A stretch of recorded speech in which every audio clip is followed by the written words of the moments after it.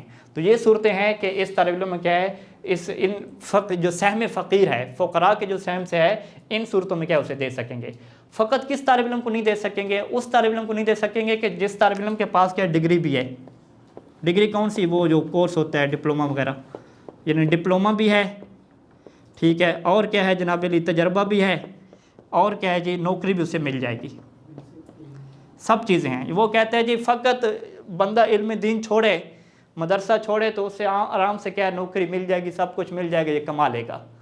اور اب بھی یہ بندہ علم دین کی وجہ سے کیا نہیں کما پا رہا, تو یہ والا جو طالب علم ہوگا نا, یہ کس سے محروم ہو جائے گا کہ آپ اس کو کیا زکوٰۃ نہیں دے سکتے.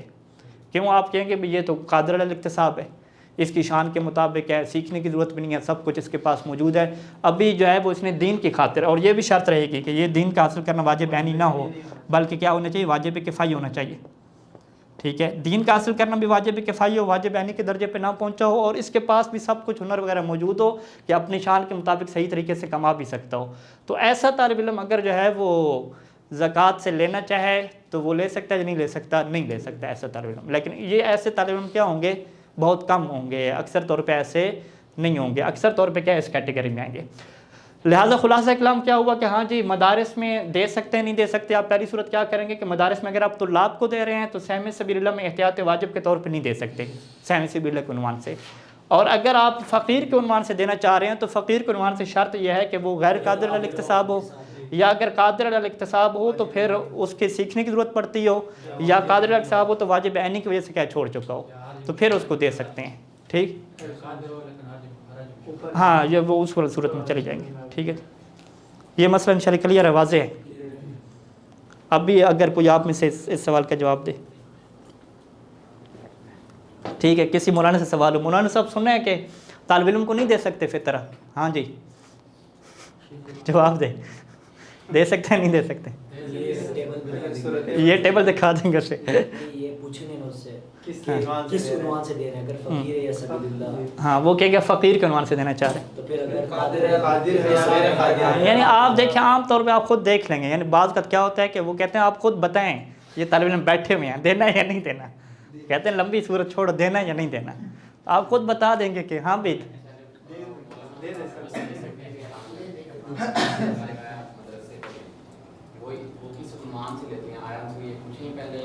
ہاں نہیں, وہی پوچھنا پڑے گا نا کہ آپ اگر مدرسے میں کہاں پہ طلاب پہ خرچ کر رہے ہیں, اگر طلاب کو دینا ہے تو پھر فقیر کو عنوان سے یہ شرائط ہوں گی. سہم سبیل اللہ میں کیا ہے, احتیاط واجب ہے کہ نہ دیں. اس میں ایک طریقہ موجود ہے کہ آپ اس میں کیا کریں, رجوع کریں, ٹھیک ہے. رجوع کس کی طرف کریں, آیت اللہ اسحاق فیاض صاحب کی طرف, ٹھیک ہے جی. وہ کیا کہتے ہیں کہ جو فطرہ ہے سہم سبیل اللہ میں بھی کیا دے سکتے ہیں.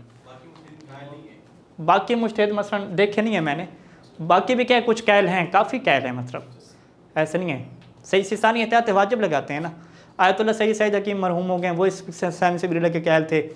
سید شبیری زنجانی مجھے یاد پڑتا ہے, وہ بھی کیا سبیل اللہ کے قائل ہیں.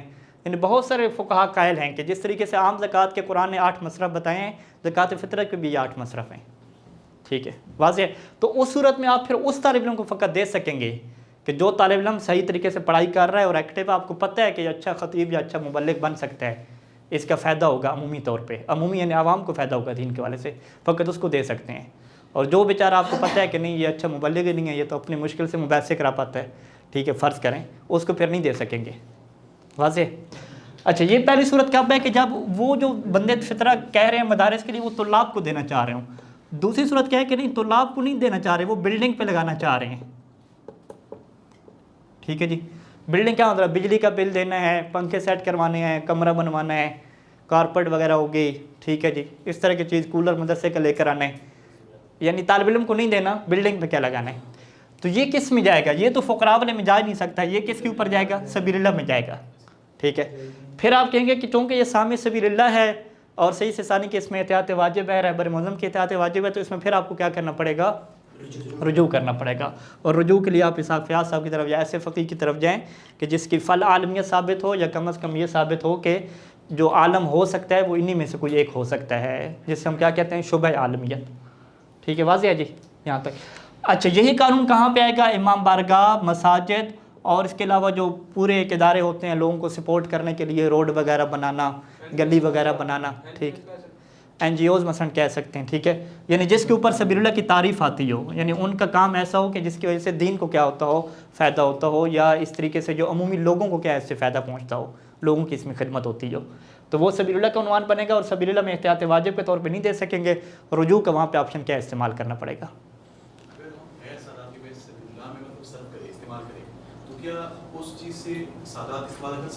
ہاں، اب یہاں پہ سبیل اللہ میں یہ عنوان آتا ہے. دیکھیں یہ اچھا سوال ہے کہ آپ جب بلڈنگ بنا رہے ہیں سہم سادات سے، فرض کریں کہ فطرہ کس کا ہے؟ غیر سید کا ہے. غیر سید سے آپ نے بلڈنگ بنا دی، تو اس سے استفادہ کیا سید کر سکتے ہیں؟ نہیں کر سکتے. ہاں، اس سے سید استفادہ کر سکتے ہیں. یعنی سہم سبیل اللہ میں جو عمومی طور پہ چیزیں بنائی جاتی ہیں نا، بلڈنگ بنائی جاتی ہے، پانی کا کولر لگا دیا گیا، پنکھا لگا دیا گیا، تو اس سے کیا سادات استفادہ کر سکتے ہیں. بلکہ روایات میں ہے کہ امام نے نے فرمایا تھا کہ اگر اس طرح کی زکوٰۃ بھی ہمارے اوپر حرام ہوتی تو ہم لوگ حج بھی نہ کر سکتے. وجہ کیا کہ رستے میں جتنے بھی وہ پانی کی سبیلیں لگائی جاتی تھیں اس زمانے میں، وہ ساری کس سے لگائی جاتی تھیں؟ زکوٰۃ سے لگائی جاتی تھیں. تو اس سے وہ سارے سید جا کے پانی پیتے تھے حج کے دوران پورے طور پہ. تو وہ کس عنوان سے ہوتی تھی؟ سبیل اللہ کے عنوان سے ہوتی تھی. وہ سبیل جو لگائی ہوئی ہے. تو یہ والا جو سبیل اللہ سے استفادہ کرنا ہے نا، یہ سادات کے لیے حرام نہیں ہوتا. اگرچہ سبیل اللہ کے اوپر جو پیسہ لگا ہے وہ کون سا لگا ہے؟ غیر سید کی کیا زکوٰۃ کا لگا ہو. فقط وہ جو سہم فقراء ہے یا سبیل اللہ کے عنوان سے جو کسی طالب علم وغیرہ کو دیا جاتا ہے، اس میں کیا ہے وہ حرام ہوتا ہے کہ کیا نام ہے جو غیر سید ہے وہ کس کو دے؟ سید کو دے. وغیرہ سبیل اللہ جو عمومی طور پہ چیزیں بنا دی جاتی ہیں اس میں استفادہ میں کیا مشکل نہیں ہوتی. واضح انشاءاللہ سوال. اچھا جی، تو یہ ساری چیزیں کس میں آئیں گی؟ امام بارگاہ مساجد، یہ سارے اس میں آ جائیں گے. اچھا، یہ تو مسئلہ کیا ہوگا یہاں تک احتیاط واجب میں کیا آپ اس میں رجوع کریں گے. ایک اور اس میں احتیاط واجب ہے کہ صحیح ثانی یہ فرماتے ہیں کہ جو سبیل اللہ کی تشخیص ہے اور اس کے اوپر جو ولایت ہے وہ ہمارے مطابق احتیاط واجب کے طور پہ فقیہ کے پاس ہے. یعنی فقیہ سے آپ کو اجازت لینی پڑے گی کہ یہ جو مورد ہے کیا یہ سہم سبیل اللہ کا بنتا ہے، میں اس پہ خرچ کر دوں. اگر فقیہ آپ کو اجازت دے تو پھر آپ خرچ کر سکیں گے. فقیہ کی اجازت کے بغیر خود سے جو ہے وہ تشخیص آپ دے کے خرچ نہیں کر سکتے. اس میں احتیاط واجب ہے. خمس کے باب میں سہم امام میں کیا فتویٰ ہے؟ وہاں پہ تو فتویٰ دیا کہ اگر آپ نے سہم امام کو خرچ کرنا ہے تو فقیہ عالم فقیہ کی کیا اجازت شرط ہے. یہاں پہ کیا لگا دی؟ احتیاط واجب لگا دی کہ کیا اجازت لیں. تو آپ کو یعنی دو رجوع یہاں پہ کرنے پڑیں گے اگر سہم سبیل اللہ جانا چاہ رہے ہیں. پہلا رجوع کیا ہوگا؟ ایک ایسے فقیہ کی طرف ہوگا جو سہم سبیل اللہ میں اجازت دے. دوسرا رجوع کیا ہوگا کہ جو سہم سبیل اللہ میں آپ کو اجازت دے کہ آپ خود تشخیص کریں اور خود ہی دے دیں، فقیہ سے کیا پوچھیں میں نہیں. ٹھیک ہے، اس طرح کے دو رجوع کرنے کے بعد کیا آپ دے سکیں گے. واضح انشاءاللہ. ایک مرتبہ درود پڑھنا سارے.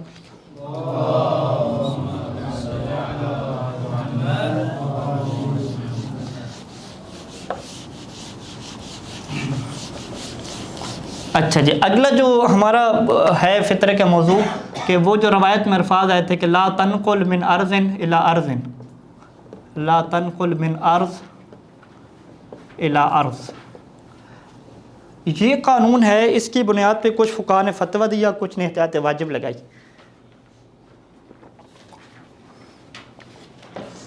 احتیاط واجب کیا لگائی کہ بلد الاخراج جو ہے، بلد الاخراج یعنی جس بلد میں آپ کیا ہے فطرہ نکال رہے ہیں، اس بلد میں اگر مستحق موجود ہو، ٹھیک ہے، مستحق یعنی فقیر موجود ہو یا سبیل اللہ کا مدرسہ موجود ہو، تو آپ اس شہر سے دوسرے شہر منتقل نہیں کر سکتے. ٹھیک ہے جی، یعنی فرض کریں کہ اگر ہم اپنا فطرہ نجف میں نکال رہے ہیں تو ہم نجف سے فطرہ کیا ہے منتقل پاکستان نہیں کر سکتے. یا پاکستان کے شہروں کی مثال لے لیں کہ ہم اگر اپنے شہر میں فطرہ جمع کرتے ہیں اور یہ فطرہ ہم لے کر دیتے ہیں دوسرے علاقے کسی مدرسے کو، تو یہ ہم نے کیا کیا؟ اپنی زمین سے دوسری زمین کی طرف کیا ہے فطرے کو نقل کر دیا. تو اس کی بھی کیا اجازت نہیں ہے. اور یہاں پر بھی کیا لگی ہوئی ہے؟ احبت وجوبی لگی ہوئی ہے صحیح سیستانی کی طرف سے. ٹھیک ہے جی.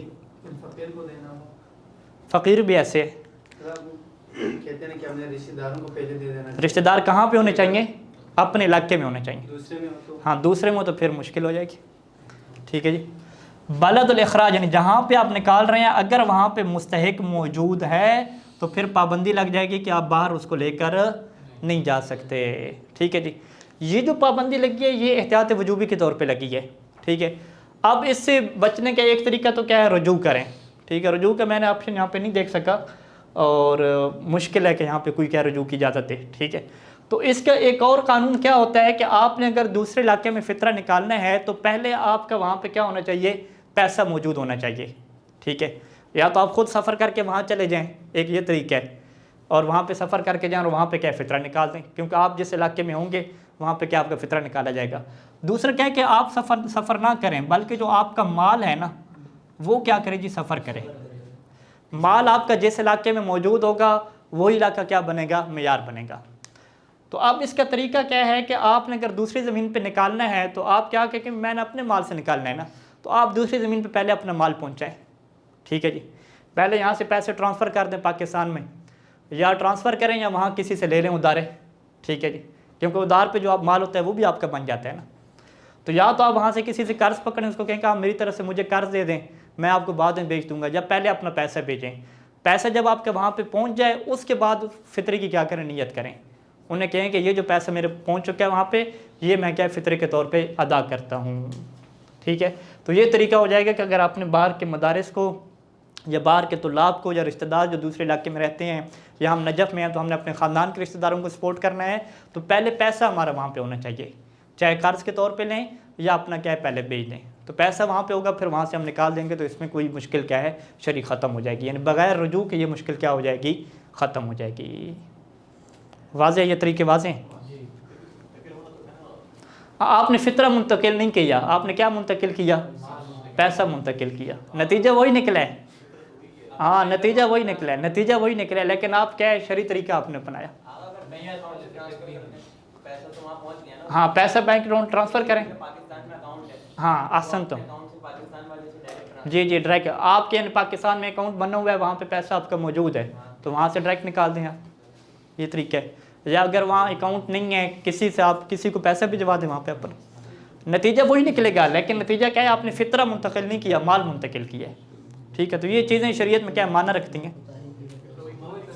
ہاں اسی مال کے یہ اسے کیا کہتے ہیں؟ شرعی طریقہ کار. نکاح میں آپ نہیں کہتے. نکاح میں کیا ہوتا ہے؟ وہ کہتے ہیں جی ہم نے بھی اس لڑکی سے یہ کہا تھا کہ سارے خرچے آپ کے اٹھاؤں گا، برتن بھی دوں گا، سارا خیال رکھوں گا، پورا ایگریمنٹ کیا تھا، آدھا گھنٹہ لگا کے اسے سارے میں نے ایگریمنٹ لکھے، پھر بھی یہ میرے اوپر حلال نہیں ہو رہی. آپ مولوی نے فقط انکاح تو قبل تو کیا حلال ہوگی؟ نتیجہ تو وہی نکلا. کہتے ہیں نتیجہ تو وہی نکلا. آپ بھی کام وہی کر رہے ہیں، خرچے پر اٹھا رہے ہیں، ہم بھی کام وہی کر رہے ہیں. آپ کہیں گے نہیں ہمارا شرعی طریقہ ہے. ٹھیک ہے. یہ اللہ نے طریقہ حلال کیا ہے، نکاح حلال ہے اور جو فرینڈ شپ ہے یہ کیا حرام ہے. نتیجہ ایک ہی نکل رہا ہے. تو یہاں پر بھی آپ کہیں گے نتیجہ تو ایک ہی نکلا. بھائی نتیجہ ایک نکلا ہے لیکن کون سے طریقے سے نکلا ہے؟ شرعی طریقے سے نکلا ہے. تو شریعت یہ نہیں کہتی کہ آپ نتیجہ نکال کے فائدے حاصل نہ کریں، فائدے حاصل کریں لیکن کون سے طریقے سے حاصل کریں؟ جو شریعت نے کیا ہے معین کیا ہے. واضح ہے مثال؟ انشاءاللہ کمارے لوگ ہیں تو جلدی واضح ہوگی مثال. اچھا یہ ایک مسئلہ کیا ہو گیا حل ہمارا. دوسرا مسئلہ کیا ہے؟ ہم فطرے کا آتے ہیں کہ فطرہ ایک تو اپنا بھی نکالنا ہوتا ہے اور ایک اور اصطلاح یہ ہے اس میں من یعول، یہ روایت کے بھی کیا الفاظ ہیں. اس کو فقہ میں کیا کہتے ہیں؟ عیال، جو آپ کے عیال اور گھر والے کیا شمار ہوتے ہیں. ٹھیک ہے جی. جو بھی آپ کے اہل و عیال شمار ہوتے ہیں اور جس کی آپ کیا کفالت کر رہے ہیں وہ کیا اس میں آ جاتے ہیں. اب اس میں وہ چاہے واجب و نفقہ ہوں چاہے واجب و نفقہ نہ ہوں، چاہے مسلمان ہوں چاہے کافر ہوں، چاہے چھوٹے ہوں چاہے بڑے ہوں، چاہے چھوٹے بچے ہوں چاہے خواتین ہوں، جو بھی ہوں، جو بھی آپ کے عیال میں ہوں گے، چاہے مستقل طور پہ آپ کی عیالت میں ہوں یا فقط اسی رات کیا ہے آپ کے اہل و عیال کا حصہ بن گئے ہوں. ٹھیک ہے. جو مہمان آیا، مہمان کون سے آیا؟ جو اسی رات کیا ہے آپ کے گھر والوں کا حصہ بنا. ٹھیک ہے. ہانڈی پک رہی ہے، سارا سسٹم نظام چل رہا ہے تو ایک چائے کا کپ ادھر جا رہا ہے کدھر آ رہا ہے. ٹھیک ہے. پورا آپ کے ایک جس طرح گھر کا ایک بندہ ہوتا ہے اس طرح کا کیا ہوتا ہے اہل و عیال یہ بن جاتا ہے. تو اب یہاں پہ آتا ہے سوال کہ یہ جو آپ نے کہا کہ اہل و عیال مطلقاً روایات میں آیا ہے کہ چاہے وہ ایک رات کے لیے بھی آپ کا اہل و عیال شمار ہو تو پھر بھی کیا اس کا فطرہ نکالنا ہے. تو یہ جو مہمان ہوتا ہے اس کے کیا ہے فطرے کا پھر کیا حکم ہوگا؟ ٹھیک ہے جی. ہم کہیں گے یہ مہمان کی دو قسمیں ہیں. ٹھیک ہے جی. ایک مہمان کیا ہے کہ فقط کھانا کھائے گا اور کیا ہے جی واپس چلا جائے گا. یعنی عید کی رات آپ نے دعوت کی، افطاری وغیرہ کا پروگرام رکھا، کھانا شانا کھایا، گپ شپ لگائی، 10 11 ہو گئے 12 ہو گئے، انہوں نے کہا ٹھیک ہے جی مولانا صاحب چلتے ہیں، صبح جو ہے وہ عید کی تیاری بھی کرنی ہے. تو ایسے مہمان کا فطرہ آپ کے اوپر واجب نہیں ہوگا. ٹھیک ہے جی. کیوں؟ کیونکہ یہ بندہ تحت العیال، آپ کی ذمہ داری میں آپ کا مہمان پوری رات کا یہ شمار نہیں ہوتا. ٹھیک ہے. دوسرا کیا ہے کہ کھانا کھائے یا نہ کھائے، فقط یہ ہے کہ وہ رات گزارے گا آپ کے پاس، رات گزارے گا. ٹھیک ہے. مغرب سے پہلے آئے یا مغرب کے بعد آئے، رات آپ کے پاس گزارے گا اور اس طرح سے گزارے گا کہ اس کی جو ذمہ داری ہے وہ کیا ہوگی آپ کے اوپر ہوگی. ذمہ داری سے کیا مراد؟ اس نے سونا ہے تو بستر آپ نے اس کو دینا ہے، وہ بیمار ہو گیا تو اس کو پیناڈول آپ لا کے دیں گے. ٹھیک ہے. اور اس نے کپڑے شپڑے دھونے پڑے تھے تو وہ اس کو آپ دے رہے ہیں، نہانا ہے اس نے تو نہانے کے انتظام آپ اس کو کر کے دیں گے. یعنی پوری رات کی جو ذمہ داری ہے وہ آپ کے اوپر ہے. چاہے وہ آپ کے پاس کھانا نہ بھی کھائے، وہ کہے کہ میں کھا پی کے آیا ہوں یا اپنا ساتھ لیا کھانے کے لیے، لیکن پھر بھی اگر وہ رات آپ کے پاس گزارے گا اور آپ کی ذمہ داری میں آئے گا، یہ نہیں ہے کہ آپ نے گھر کے باہر ایک الگ سے پورشن بنایا ہوا ہے، لوگ آ کے خود رہتے ہیں اور خود ہی نہا دھو کے چلے جاتے ہیں، آپ کی کوئی ذمہ داری نہیں ہوتی. نہیں، اس میں کیا آپ کی ذمہ داری ہو وہ باقاعدہ طور پہ، نہ آپ جا رہے ہوں دیکھ بھال کر رہے ہوں جس طرح مواقع والے یہاں پہ کرتے ہیں. ٹھیک ہے. تو اس صورت میں کیا ہے اس کا فطرہ کس کے اوپر آئے گا؟ میزبان کے اوپر کیا واجب ہو جائے گا. ٹھیک ہے جی. فطرہ کس کے اوپر واجب ہو جائے گا؟ میزبان کا، کہ وہ ایسے کیا مہمان کا نکالے. ٹھیک ہے جی. لہٰذا جو لوگ افطاریاں کرتے ہیں، کھانے پہ بلاتے ہیں، مجالس کا پروگرام رکھتے ہیں، ان کے فطرہ تو واجب ہونے کا سوال ہی پیدا نہیں ہوتا. اس میں تو کوئی کیلو کال ہی نہیں ہے. فقط اس مہمان کا ہوگا کہ جو رات گزارے، مغرب سے پہلے آ کے پوری رات گزارے تو بطور فتویٰ، مغرب کے بعد ہے اور رات کا کچھ حصہ گزارے تو بطور احتیاط واجب. یعنی فطرہ کیا ہے اس کا کس کے اوپر آئے گا؟ میزبان کے اوپر آئے گا. اب یہاں پہ ہمارے یہاں یہ سوال آتے ہیں کہ بھئی میزبان کے اوپر جب فطرہ آ گیا تو کیا مہمان کے اوپر فطرہ دینا حرام ہو جاتا ہے؟ ٹھیک ہے. یعنی کیا ہوتا ہے کہ جی وہ عام طور پہ شہروں میں رہتے ہیں نا، نوکری شوکری کرتے ہیں تو عید کے گزارنے کے لیے گاؤں میں جاتے ہیں، تو جب گاؤں میں گئے تو بال بچے سارے لے کے گاؤں میں. ٹھیک ہے. اب وہاں جو میزبان ہے، فرض کریں وہ میزبان کیا ہے؟ بڑا بھائی ہے. ٹھیک ہے جی. بڑا بھائی ہے یا والد ہے، وہ ساری فیملی کیا ہے ان کے گھر چلے گی. ٹھیک ہے جی. عید سے کتنے دن پہلے گئے؟ 2 دن پہلے چلے گئے، 27 28 رمضان کو یا 29 روزے کو چلے گئے. اب یہ جو گئے ہیں تو یہ تو رات گزاریں گے وہاں پہ اور ساری ذمہ داری بھی ان کے اوپر ہے، تو ان کا فطرہ کس کے اوپر واجب ہوگا؟ بڑے بھائی کے اوپر واجب ہو جائے گا. اب جب بڑے بھائی کے اوپر واجب ہو گیا تو کیا ان کے اوپر حرام ہو گیا کہ اپنا فطرہ نکالیں؟ نہیں، حرام نہیں ہوا.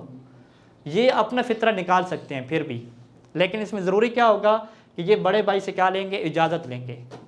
بڑے بھائی سے کیا کہیں گے کہ ٹھیک ہے فقہ میں فطرہ آپ کے اوپر واجب ہوا ہے لیکن آپ ہمیں اجازت دیں کہ ہم اپنا فطرہ کیا ہے خود نکال دیں. تو بڑا بھائی کہے گا بسم اللہ جی خود نکالو، اس میں کیا ایشو ہے؟ تو ان کی اجازت سے جب یہ نکال دے گا تو ان کا فطرہ کیا ہے؟ اپنا ادا ہو جائے گا. پھر بڑے بھائی کے اوپر ساکت ہو جائے گا، ختم. ٹھیک ہے.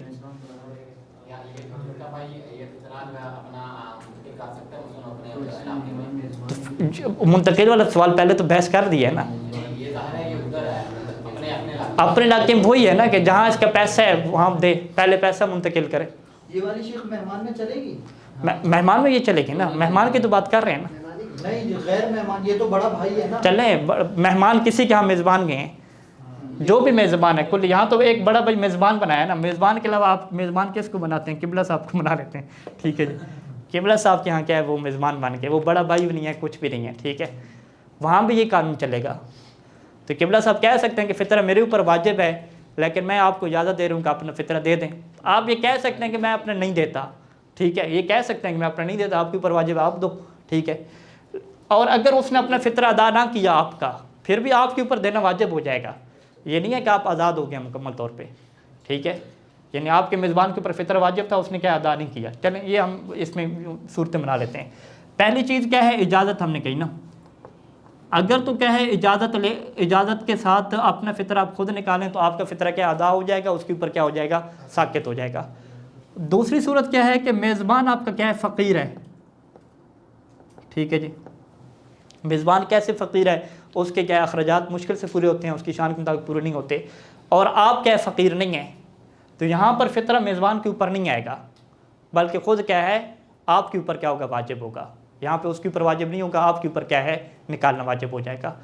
اور اگر اس صورت میں فرض کریں فقیر مہمان کہتا ہے کہ نہیں جی میں آپ کی طرف نکالتا ہوں، ٹھیک ہے، آپ نے اسے اجازت نہیں دی، ویسے اس نے نکال دیا، تو آپ کا فطرہ آپ سے ساقط نہیں ہوگا، آپ کو پھر بھی کیا نکالنا پڑے گا، مگر یہ کہ پہلے آپ اس سے کہیں کہ ٹھیک ہے جی آپ ہماری طرف سے فطرہ ادا کریں، وہ تو ہو جائے گا۔ لیکن ایسا اگر سین نہیں بنا، ویسے اس نے نکال دیا، اس کے اوپر واجب نہیں تھا کیونکہ فقیر تھا، یعنی آپ کو پتہ ہے، آپ نے فقہ میں پڑھا کہ بھی فقیر کیسے کہتے ہیں، آپ کو واضح پتہ ہے کہ ان کے گھر کے حالات مشکل سے پورے ہو رہے ہیں، ٹھیک ہے، اس کے اوپر فطر واجب نہیں ہوا، پھر بھی وہ آپ کا نکال رہے، ٹھیک ہے، تو اس طرح کیا ہے آپ کا ذمہ داری ادا نہیں ہوگی، آپ کو خود کو کیا نکالنا پڑے گا، یا پہلے سے اسے آپ کہہ دیں کہ ٹھیک ہے آپ ہمارا فطرہ نکالیں۔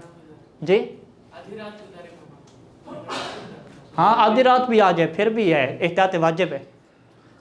دیکھیں یہ مشکل نہیں ہے نا، آپ کیا گھبرا رہے ہیں کہ بھی بڑے بھائی کے اوپر اگر واجب ہو گیا میزبان کے اوپر تو ہمارے اوپر حرام ہو جائے گا دینا، ایسی صورت تو نہیں ہے نا، آپ بھی تو دے سکتے ہیں اپنی طرف سے نا، ٹھیک ہے، تو بلکہ اچھا طریقہ کیا ہے کہ انسان کسی کے اوپر بوجھ نہ بنے، انسان کسی کے گھر جائے اور کہے کہ بھی آپ ہمیں اجازت دیں اپنا فطرہ ہم خود نکالتے ہیں۔ اگر مثال کے طور پر مہمان ہے پہلے سے فطرہ نکالا ہوا لیکن وہ اس نے یہ نیت کی ہو کہ میں ایک بار دینی صبح نیت کر لوں گا کہ جو پہلے سے دیا ہوا ہے، تو پھر اس صورت میں کیا حکم ہے؟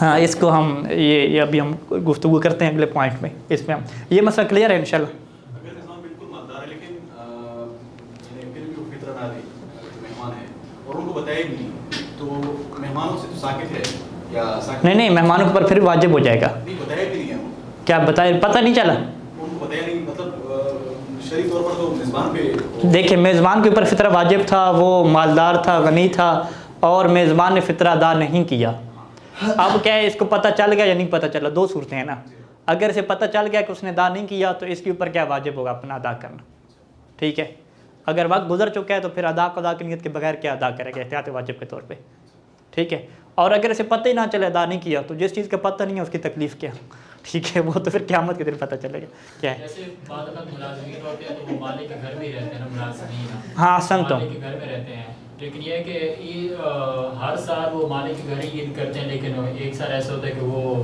25 یا 26 روزے کو واپس چلے جاتے ہیں اپنے گھر میں۔ ہاں تو ایسے صورت میں ان کا فطرہ وہ مالک کے اوپر واجب نہیں ہوگا نا، فطرہ میزبان کون سے مہمان کا واجب ہوتا ہے جو عید کی رات آپ کے پاس رہیں، تو اگر آپ کے سارے گھر والے چلے گئے آپ کو چھوڑ کے تو پھر تو کسی کے اوپر واجب نہیں ہوگا۔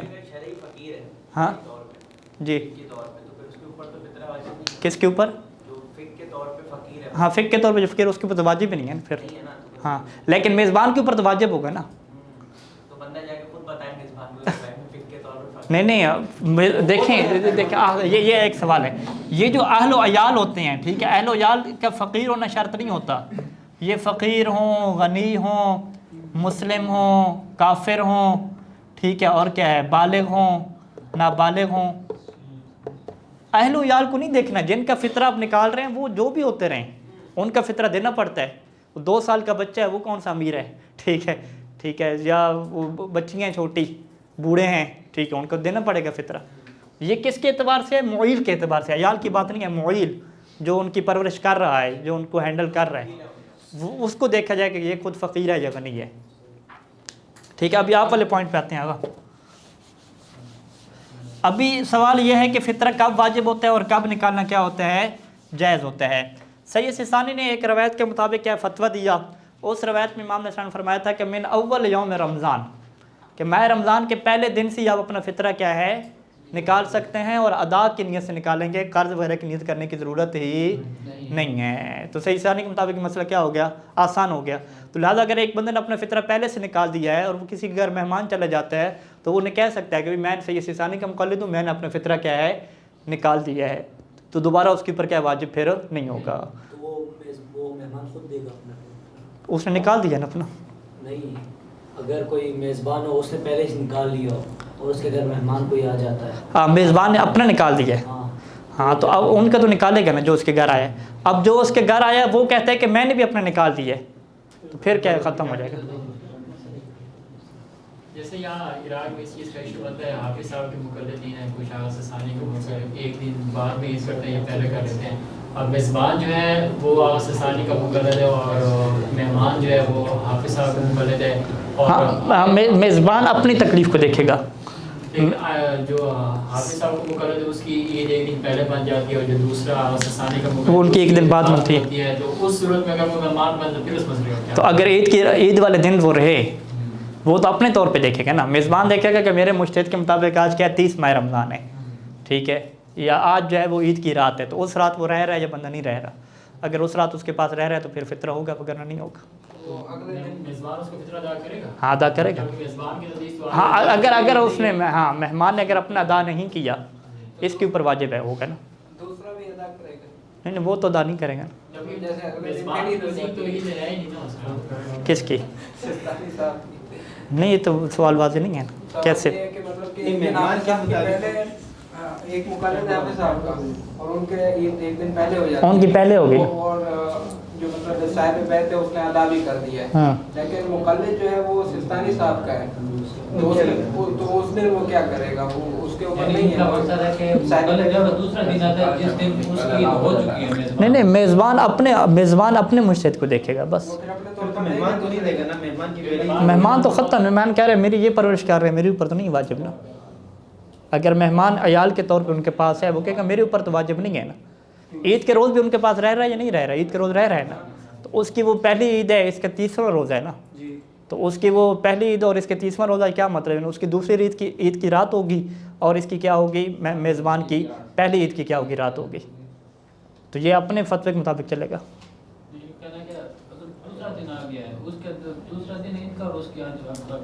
وہی نا, آپ کہیں کہ میں اپنے میزبان اپنے مقلد کو دیکھے گا, اپنے مجتہد کو دیکھے گا, بات ختم ہو گئی, شارٹ کٹ. میزبان کیا ہے؟ اپنے مجتہد کو دیکھے گا, اپنے مرضی کو دیکھے گا. کب تک دے سکتے ہیں عید کی کتنا؟ ہاں یہ ہے. ابھی صحیح سارے کے مطابق کیا پورے رمضان میں دے سکتے ہیں. کب تک دے سکتے ہیں؟ یہاں پہ 2 صورتیں ہیں, عید کی نماز اور کیا ہے؟ زوال. تو صحیح سارے نے فرمایا کہ جو بندے عید کی نماز پڑھیں گے وہ عید کی نماز سے پہلے دینا واجب ہے, آخری ٹائم میں, ٹھیک ہے. اور جو عید کی نماز نہیں پڑھ رہے یا جنہوں نے کیا ہے فطرے کو الگ کر کے رکھ لیا, جسے عازل کہتے ہیں فقہ میں, تو وہ کیا ہے زوال تک کیا ہے تاخیر کر سکتے ہیں. زوال کے بعد تاخیر کرنا جائز نہیں ہے. اگر زوال کے بعد تاخیر کرتے ہیں تو پھر احتیاط واجب ہے کہ ادا قضا کی نیت کے بغیر کیا ہے دیتے ہیں, لیکن تاخیر کرنا شرعی طور پہ جائز نہیں ہوگا. اگر گھر میں ایک والد ہیں وہ اس کی عید ایک دن پہلے ہو جاتی ہے اور بیٹے کی مثلا عید ایک دن بعد ہو جاتی ہے, الٹا یعنی والد کی ایک دن الٹا بعد کر ہوتی ہے اور بیٹے کی تو والد پہلے دے دے گا ان کا, نہ دے والد بعد میں دے اپنے اس سے. نہیں پہلے دینا واجب ہے نا اس کے اوپر. اپنا نہیں دے گا لیکن ان کا تو دے گا. ان کا اپنا بھی دے گا نا, ان کے مطابق والد کے مطابق پہلے عید ہو گئی ہے نا. نہیں والد کی عید نہیں ہوئی, بیٹے کی پہلے ہوگی. ہاں وہ تو نہیں دے گا نا. پھر بیٹے کے اوپر تو واجب ہی نہیں ہے دینا نا, کیونکہ بیٹا تو کیا ہے عیال بن چکا ہے نا. تو پھر آپ کا عید کی نماز سے پہلے تک دینا واجب ہے. نہیں وہ کس کے اوپر دینا واجب ہے؟ معیل کے اوپر. معیل اپنے مطابق دیکھے گا نا. ہاں معیل اپنے مطابق. عیال دیکھیں جو عیال بن جاتے ہیں وہ کہتے ہیں کہ ہمارا فطرہ تو ساکت ہو گیا نا ہمارے اوپر, معیل کے اوپر آ گیا نا, وہ ٹینشن نہیں لیتے. یعنی فطرہ واجب جس انسان کے اوپر ہوتا ہے اس کی پہلی شرط کیا ہے؟ فقیر ہے. دوسری شرط آپ کیا لگائیں گے؟ کہ وہ عیال بھی نہ ہو, ٹھیک ہے. اگر وہ کسی کے عیال میں چلا گیا تو پھر اس کے اوپر بھی کیا ہے فطرہ ساکت ہو جائے گا. ابھی ہمارا فطرہ کس پہ واجب ہوگا؟ ہاں یہ بھی اچھا سوال ہے. تو اگر آپ کو جو ہے وہ سپورٹ کر رہے ہیں گھر والے, ٹھیک ہے, والد صاحب یا بڑے بھائی کے آپ کو باقاعدہ پیسہ بھیجتے ہیں, جو کمی پیشی ہوتی ہے وہ آپ کو پوری کرتے ہیں, تو وہ آپ کے کیا ہوگے؟ معیل ہوگے, ان کے اوپر واجب ہوگا. لیکن اگر آپ ان سے کچھ بھی نہیں لے رہے, اپنا سب کچھ خود چلا رہے ہیں, تو پھر آپ کو دیکھا جائے گا کہ کیا آپ کے واقعاً ماہانہ اخراجات پورے ہو جاتے ہیں اچھے طریقے سے. اگر پورے اچھے طریقے سے ہو جاتے ہیں اور آپ فقیر نہیں ہیں, غنی ہیں, تو پھر آپ کے اوپر واجب ہوگا. اگر آپ کے اخراجات پورے نہیں ہوتے تو آپ کے اوپر واجب نہیں ہے فطرہ, لیکن مستحب ہے نکالنا, واجب نہیں ہے. وہ قرض بھی لے کر نکال سکتے ہیں. ہاں قرض لے کر نکال سکتے ہیں. ٹھیک ہو گیا جی. پاکستان کے مطابق 150 بنتا ہے, یہاں پر یہ مسئلہ آتا ہے امریکہ وغیرہ کا. امریکہ وغیرہ, لندن وغیرہ, کویت وغیرہ, وہاں فطرہ زیادہ بنتا ہے, مہنگی ہیں چیزیں, ٹھیک ہے. پاکستان میں تھوڑا بنتا ہے. تو قانون کیا ہے کہ جہاں پہ آپ کا پیسہ ہوگا ادھر فطرہ نکلے گا. تو اگر وہ امریکہ والے نے اپنا پیسہ پاکستان ٹرانسفر کر دیا پھر وہ پاکستان کا حساب کرے گا. ہاں ان کا پیسہ دونوں جگہ پڑا ہے, پاکستان کے اکاؤنٹ میں پڑا ہے, ادھر ہی پڑا ہے. وہ اگر پاکستان والے اکاؤنٹ سے نکالتے ہیں تو وہ پاکستان والا حساب نکلے گا. امریکہ میں نکالتے ہیں تو امریکہ والا, امریکہ میں نکالیں گے اور وہاں پہ کیا ہوتا ہے مستحق نہیں ملتے, تو اس وجہ سے وہ لوگ کیا ہے منتقل کر سکتے ہیں فطرہ کو. تو وہاں پہ جو فطرہ نکالیں گے وہ تو زیادہ بنے گا, پھر وہ منتقل کریں گے زیادہ والا. لیکن ان کو آپ کیا کہتے ہیں کہ آپ پاکستان میں نکال رہے ہیں اور پاکستان میں پہلے پیسہ آپ کا موجود ہوگا, تو وہ پھر تھوڑا ریٹ ان کا لگے گا وہاں پہ. ٹھیک ہے جو اللہم صلی علی محمد.